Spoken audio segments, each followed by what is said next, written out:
VPS வேத பாடசாலை எழுதிய 3ஆம் ஆண்டு பஞ்சாங்கம் மிகப்பெரிய சாதனை படைத்துள்ளது. 3 ஆண்டுகளாக நாங்கள் எழுதிய பஞ்சாங்கத்தில் எழுதிய அனைத்து கருத்துகளும் நடந்து கொண்டிருக்கிறது. அதில் இந்த ஆண்டு விஸ்வாவசு ஆண்டு பஞ்சாங்கத்தில் எழுதிய கருத்துக்களில் முதல் கருத்தாக எப்போதும் இல்லாத அளவுக்கு நம் நாட்டில் ஆலய வழிபாட்டுதலைகளில் அகால மரணங்கள் சம்பவிக்கும் என்று எழுதியிருந்தோம். இன்று பல ஆலயங்களில் பல பேர் மரணம் அடைந்தார்கள்.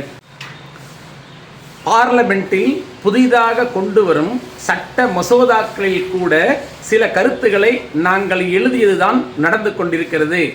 சென்ற ஆண்டே நாங்கள் எழுதிய பஞ்சாங்கத்தில் 3வது முறையாக மோடி அவர்கள் பிரதமர் ஆவார், சந்திரபாபு நாயுடு அவர்கள் தேசிய அரசியல் பெரும் பங்கு வகிப்பார் என்று எழுதியிருந்தோம். பாகிஸ்தானுடன் போர் மூலம் அபாயம் வரும் என்று எழுதியிருந்தோம். தீவிரவாதிகளை வளர்க்கும் பாகிஸ்தானுடன் இந்தியா எந்த காரணத்து கொண்டும் நட்புறவு ஏற்படுத்தி கொள்ளாது என்பதை தெளிவுபடுத்தியிருக்கிறோம். பரம்பரை விரோதிகளாகிய அமெரிக்காவும் ரஷ்யாவும் சமாதான பேச்சுவார்த்தை நடைபெறும் இந்த ஆண்டில் என்றும் இந்த பஞ்சாங்கத்தில் எழுதப்பட்டிருக்கிறது.